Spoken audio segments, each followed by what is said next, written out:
Man, let me tell you, you never really know you're walking into a hornet's nest until it's too late to turn around. You know what I mean? There I was that sticky spring morning, lugging boxes into my granddad's old house by the marina, squinting into the sun, just hoping I wouldn't drop my coffee all over the front steps. I remember the way the sol hung in the air, thick with diesel and those old wood beams creaking every time you set down another box. Felt like the house itself was groaning. Here we go again. For a second, I was stupid enough to think this was finally my shot to plant some roots, settle down, maybe even breathe easy for the first time in years. And then, bam, she appeared.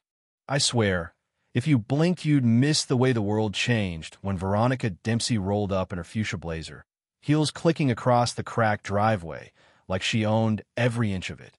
You ever meet someone and instantly know your life just got a whole lot more complicated?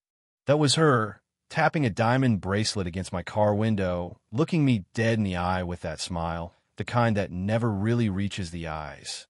She just leaned in, like we were old friends or I was her newest minion, and flat out told me, "You're joining this HOA whether you like it or not." I almost laughed. Almost.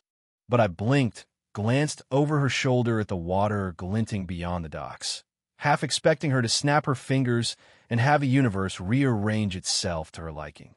That's when, as if on cue, I caught the sound, sirens way off in the distance, wailing through the morning like the universe decided this whole thing needed a dramatic soundtrack. And I'm not proud to admit it, but for a split second, I wondered if maybe I'd made a huge mistake coming back here.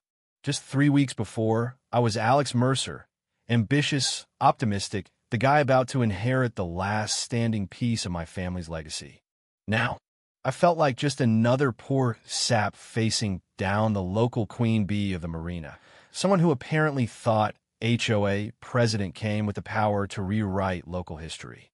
Even the damn seagulls seemed in on the joke, circling overhead, shrieking, almost like they were daring me to push back. So I rolled down my window, mustered the politest smile I could fake, and tried to play peacemaker. "Ma'am, I think there's been a misunderstanding." "Yeah, nice try, Alex." She didn't even blink.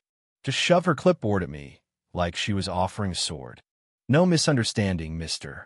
Mercer," she snapped, voice sticky sweet and sharp as glass. "You will comply, you will pay, and you will sign." It was that kind of confidence that can freeze a whole room.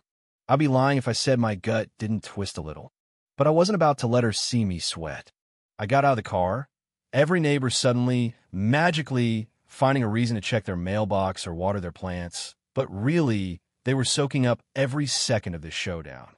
Even my moving guy, Joe, just leaned against the truck, arms crossed, half grinning, clearly enjoying the drama. I stuck out my hand, tried to do the whole let's be civil thing. "Alex Mercer," I said. She just looked at my hand like it was an insult. Typical. If there was an Olympic event for condescension, Veronica would take gold every time. She'd been HOA president for 11 years, and she wore like a crown, waltzing up and down the block like she was the empress of some tiny kingdom. I glanced up and down the street, noticed something I never really paid attention to before: cameras everywhere. Every roof, every corner, motion sensors blinking like Christmas, a level of surveillance that felt more military than suburban. That's when a little voice in my head said, "Alex, someone's been watching this place for a long time." So I met her gaze, kept my voice calm. "Ma'am, I'd be careful making legal claims you can't back up." And for just a heartbeat, she froze. She fiddled with her bracelet, nervous, first real crack in the armor. That's when the sirens showed up for real. 2 patrol cars, lights flashing, splitting the morning haze. The gulls scattered. Out stepped Deputy Reynolds, looking exhausted, and Sergeant Hayes, who looked more like Veronica's personal security than local law. Veronica lit up, practically bouncing, pointing at me like she was about to win some prize. "Arrest him. He's trespassing," she demanded. Reynolds just sighed. "Ma'am, this sounds civil. No crime committed yet." Veronica's face soured like she'd just sucked on a lemon. I reached in my bag and calmly produced the property deed, official, notarized with my name and the right date. Also, I added, real casual, there are some federal protocols tied to this property. That could complicate HOA oversight. The words just kind of floated there for a second, heavy as a brick. Veronica's eyes narrowed. Reynolds looked at me. What kind of clearance are we talking? I just let a faint smile do the talking. Let their imaginations run wild. Federal property. You could feel the whole dynamic shift. Suddenly, Queen Veronica wasn't so untouchable anymore. She started whispering to Hayes, her bravado cracking, trying to work an angle. That's when I slipped inside my granddad's house, the key still turning smooth as butter. The sun poured through dusty windows, lighting up motes of dust like little golden fairies. And in the back office, behind a rusted old filing cabinet, I found the shocker. Buried under piles of yellowed papers were Coast Guard documents from the 1940s. Maps, old comm logs, specs, reports. Turns out this house wasn't just a house. It had been a federal observation post. Every document was still active, never revoked. My grandfather? He lived here, yeah, but this place had never really stopped being federal turf. I walked back to the door, waved one of those sheets at Veronica like I was holding an ace in the world's slowest poker game. For a second, her mask shattered, her whole body just kind of wilted. You've been collecting HOA fees for 12 years. I asked, nice and slow, like a teacher with a naughty student. She started to protest. Well, maybe some didn't matter. The proof was ironclad. Those fees? Completely bogus. The HOA never had any legal claim over the property, never even came close. Reynolds finally pieced it together. So, this place is under federal protection? Exactly, I nodded. Predates your HOA by decades. And just like that, everything exploded. My little mention of federal protocols set off a domino effect. Hayes's radio started crackling. News of a federal audit being launched, questions about the HOA's finances, shell companies, irregular property seizures, all of it. Veronica's diamond bracelets started tapping faster than a woodpecker. She was trying, desperately, to put together a story.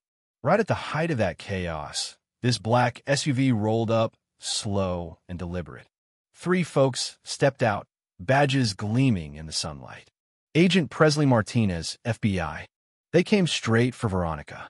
The whole neighborhood went dead silent. Even the water seemed to go still.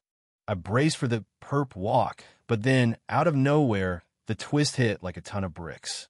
Veronica reached into her purse and didn't pull out a clipboard. She flashed an official governor's Financial Crimes Division agent badge. Turns out, she'd been deep undercover for 3 years, trying to take down a massive HOA fraud operation from the inside. I just stood there, mouth open, trying to make sense of it. My worst enemy turned out to be chasing the same crooks I was, just playing a whole different game. After that, everything moved fast. We started working together, piecing together records, recordings, names. Turns out, Judge Blackthorne, the guy everyone thought was pulling the strings, was just the middleman. The real mastermind? A state senator funneling nearly $9 million in dirty campaign cash across a dozen states, using forced property seizures as his piggy bank. Veronica and I orchestrated a sting at the next emergency HOA meeting. Every word recorded, every threat captured on tape. When the tactical teams rolled in and slapped cuffs on the ringleaders, I felt a wave of relief I can't even describe. By the end of the night, the whole rotten network had collapsed, just gone like a bad dream finally fading at sunrise. 3 months later, I'm sitting on my porch, staring out at the marina all lit up in that golden hour glow. The old house, restored safe mine. Veronica, now Director Ashworth, heading up a whole task force to protect folks from HOA abuse. Property values bounced back, people got restitution, new laws passed. Heck, I even kept one of those old badges in my glove box, just as a reminder. Funny thing, moving into my family's house was supposed to be a fresh start. Instead, I got swept into a storm of federal agents, dirty politicians, and a conspiracy nobody saw coming. But you know what? Sometimes you've got to wade right through the mud to get to the truth. So I got to ask you, have you ever seen someone in power lose their mind over a tiny piece of turf? Ever watched some little rulebook get twisted until good people suffer? Drop your stories down below. Tell me where you've run into injustice or fought back against a broken system. Because in the end, no matter how high the walls or how sharp the suits, justice always finds a way in. And sometimes, if you're lucky, it kicks the door right off its hinges. Let's talk about it. Where have you seen justice win or fail? What would you have done in my shoes? Go ahead, hit that comment box. I'll be reading every word, because these days, you never know who's watching, and you never know whose story might change everything.